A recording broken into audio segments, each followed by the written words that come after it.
Welcome everybody, and I hope you've been enjoying the Installer Festival so far. Today I'm delighted, you'll see another person on screen, I'm delighted to be joined by Richard Crisp, who's Head of Chemistry at Fernox. And we're going to have a chat about Legionnaire's disease and the possibility of it rearing its ugly head after the lockdown. And if you have any questions, please type them in via the chat function, and Richard will be only too delighted to answer those later, I'm sure. Richard, welcome. How are you? Thank you. Very well. How are you? I'm good, thank you. How is the role going? Because you became head of chemistry, I think I'm right in saying, in September, and you moved from sort of technical manager to that. Tell us a little bit about the role and how it's going.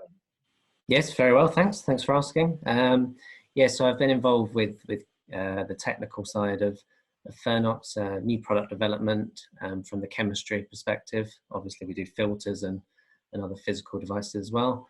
But yes, the new role is I'm essentially responsible for the research into new products, any ongoing development with existing products, and then just technical support for the other departments in Fernox. So yes, thoroughly enjoying it. Changes every day, and new regulatory issues and other things that we have to keep up to date with. So very much enjoying it. And I'm sure none more so than at the moment. And you're obviously clearly enjoying it. And I guess you have to have a passion for a role like this. It's a pretty full-on role, isn't it? Definitely. So always had a passion for chemistry. I was in the pharmaceutical industry, so it's Did quite... you have a chemistry set at Christmas one year? I did. I loved Bunsen burners and things. Unfortunately, when you get sort of my stage, you can't blow things up as often. Or if you blow things up, then it's gone wrong normally. Yes, always had a passion for chemistry, and it's great that I'm able to do that and research new chemicals and how they interact with things. So it's an ongoing learning experience, which is very enjoyable. Brilliant. Now, look, we're talking about Legionnaire's disease, and we're going to come on to the possibility of it after lockdown. But just for people who aren't sure, I'm not entirely sure, what is Legionnaire's disease exactly? So it's a respiratory disease caused by inhaling Legionella bacteria. It's actually a form of pneumonia, which sadly in about 10 to 15 cases it's fatal. Right. Which hence why there's such a drive for management and prevention of Legionella, which then causes Legionnaire's disease. And so, as I say, you get it from inhaling Legionella bacteria in a home or a building which has been left derelict for a while. You can get it in the mist of showers, but outside the home you can get it in anything from irrigation systems and water features to something like cooling towers, which has been a big problem in the past. So is it through ingesting, you said droplets there, is it literally through spray or water or anything else? Is that the way? Yes, exactly. So because it's a respiratory disease, that's how the bacteria gets in. It's inhaling into the lungs. And of course, respiratory disease at the moment is very high topic on everybody's agenda. But why has the risk of Legionella become heightened during the COVID-19 lockdown? I think you may have given us a clue there by saying derelict buildings. I don't mean derelict, but places that have been shut, I guess. Yes, exactly. It's like with any microorganisms, they proliferate and they grow and they form established colonies in water which is stagnant. And so obviously if you close down buildings, places of work, schools, hospitals, well, not hospitals, water becomes stagnant, and then these bacteria can grow. And then post-lockdown, when you go back and maybe you turn on a shower in a building and that water has been sat there and things have been growing in it, you then breathe in the mist, and then that's when problems can start. I did actually think the symptoms exactly mirror, as far as I know. You get a fever, shortness of breath, because it is a very similar pneumonia type disease. And unfortunately, as I said, the fatalities are so high that this is a really serious problem. Yeah, I mean, I had COVID back in late March, and the lungs take time to recover, and they said it will take a long time, not back to full breathing capacity. So I kind of understand what you're talking about. So you're telling me, therefore, if companies haven't been going in and switching on their aircon or their showers or taps and so on, there is a danger that this could have formed in the system somewhere. Absolutely, yeah. It's present in all waters, naturally occurring waters. So as soon as you have water there, whether it's been treated, In all water. all water, yeah. So Legionella bacteria occurs naturally in streams, rivers, lakes, ponds. It becomes a problem where it grows and, as I say, establishes colonies in buildings, and then you breathe that in mist. So you should have an ongoing Legionella prevention program, but obviously in times like this, it's especially important to maintain that. I guess a lot of people will have an ongoing program, but there'll be a lot that don't as well, I suspect, also. But how long does it take to develop in water then? So it all depends on the system, the water types, the materials. If you've got quite a rusty old system, Legionella can spread more quickly in rust and in limescale, which can give it nutrients. So it all depends. In a lab, trying to raise a colony, I think in about 2 weeks, you can get a fairly significant number of Legionella bacteria. But in systems, it all depends on the temperature and the pH of the water, what's in the water. But certainly within the confines of the lockdown we've had, then easily possible that it could have formed, as it were. This is a real question from ignorance. Those great big water bottles you get supplied in companies with the water, so it can't form in those, I take it.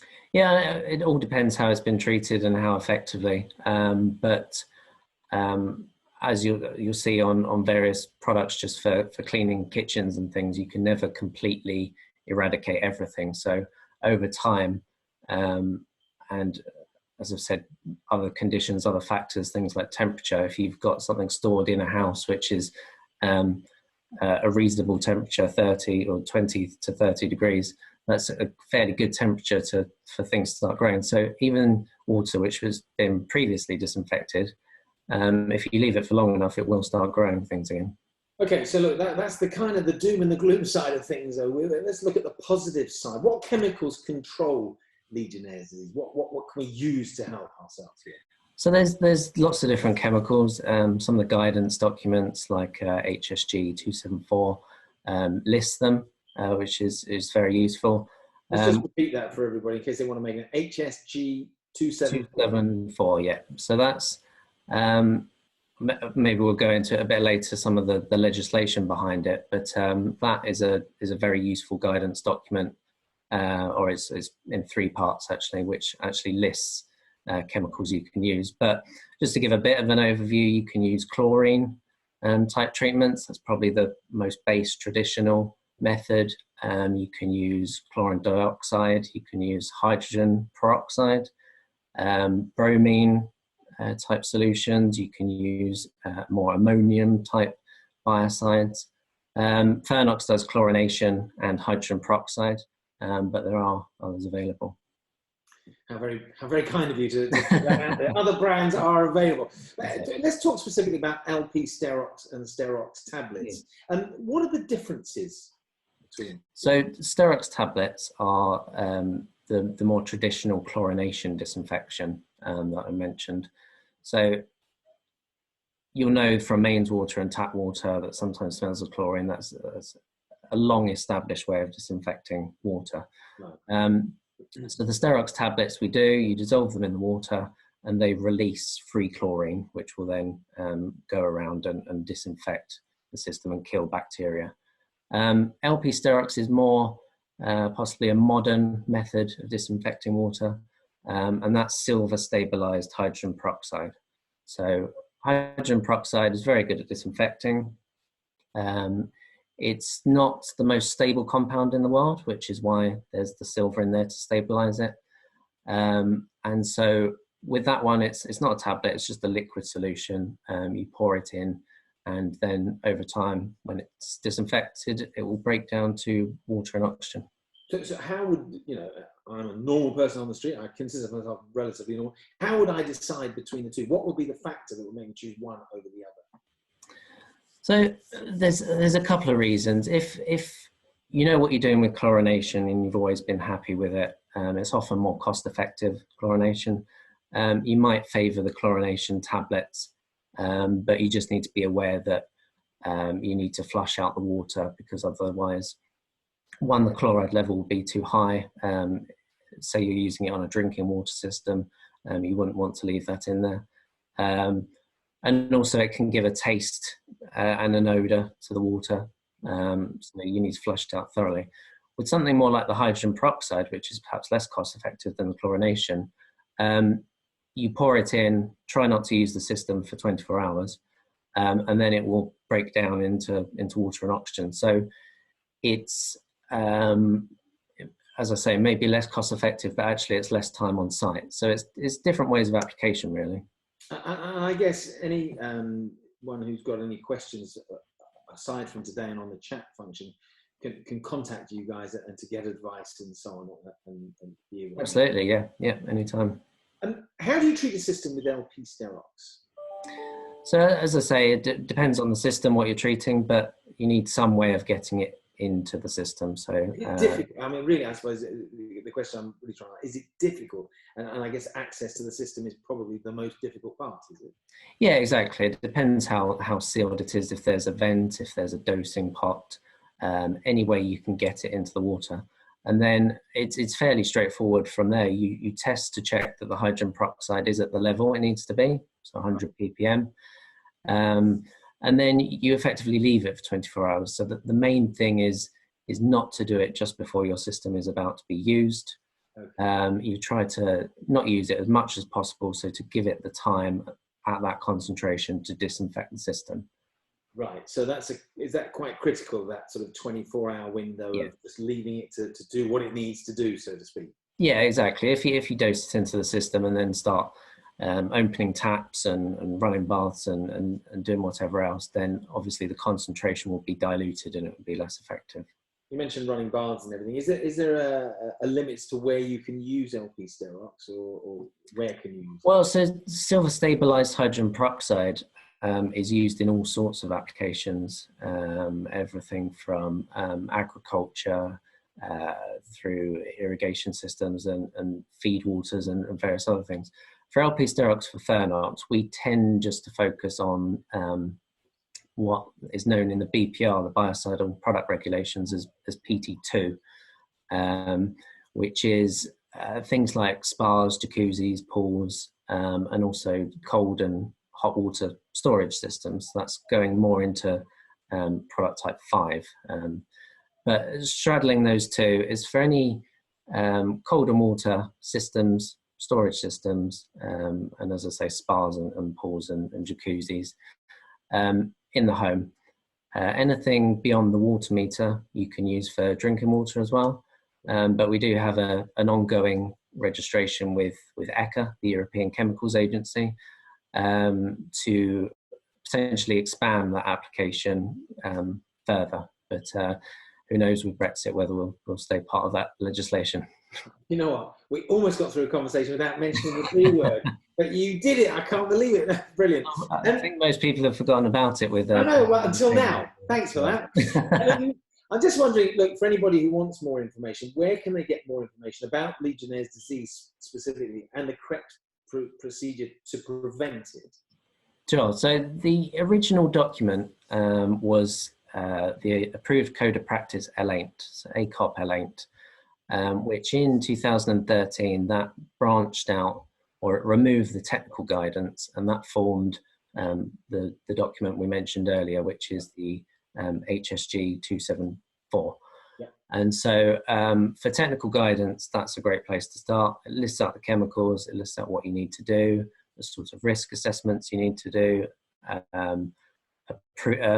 appointing a competent person to look into it. And the relevant competencies you need to do that. So those sort of documents in conjunction with the original ACOP L8 is a great place to start. For usage of the actual products themselves, obviously the Fernox website, we have product data sheets where you can read how to use them, how they work, and any more information. And if there is something missing, then obviously people can get in touch with us. Brilliant. Now, look, I've run out of questions, I think, because you've been so thorough in giving your answers, and obviously there's the chat function as well. But I want to ask you through this period of lockdown, something I've been asking people on interviews. I've learned a new skill, and that's actually cooking, believe it or not, during this time. Have you learned anything, or what has it meant for you personally? Is this something that you've taken on board since it? So it has changed quite dramatically in the fact that constantly working from home now, but it's been good.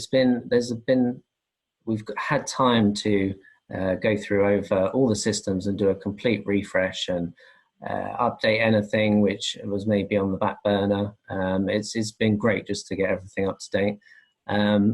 Outside of work, I've realised there's a big green golf course outside my house, which I never had thought to walk on before, but now it's empty and it's lovely, so that's great. Brilliant. Apart from that, a lot of reading. Yeah, very good. And what sort of things are you reading? Are you talking about sort of fictional stuff, or are you talking about instructional chemical stuff? No, I don't always read chemistry books. A bit of both, actually. There was a sort of autobiography by Maajid Nawaz, who he's had quite an interesting life, getting involved with politics, and he was arrested in Egypt for various things, and that was very interesting. And then more fictional books, Ian M. Banks, some science fiction, so a range really. Brilliant. And look, I noticed you're wearing a Fernox branded polo shirt there. I've started a new game when I've been doing these interviews. It's called Top Half, Bottom Half. So Right. if I asked you to stand up now, I'm not going to ask you to stand up now, and it's had some brilliant results. I've got to tell you, some people, particularly when you've got a screen full of people, and you suddenly see someone go, well, hang on, I can't stand up. So just be careful what you're wearing. I think this could be a new way of working for some people. So Yeah. But look, Richard, thank you so much, and thanks for joining us today. And any questions people have got, that comes from the chat function, and you're available, obviously, to get hold of as well. So thank you for joining us. And for anybody watching, there is still another 6 days to go. We're not doing the weekends for the festival. We've got weekdays, 6 days to go of the Installer Festival after today. And you can pick it up on Facebook Live and Twitter. Richard, thanks to you. Stay safe. And to everybody else, stay safe.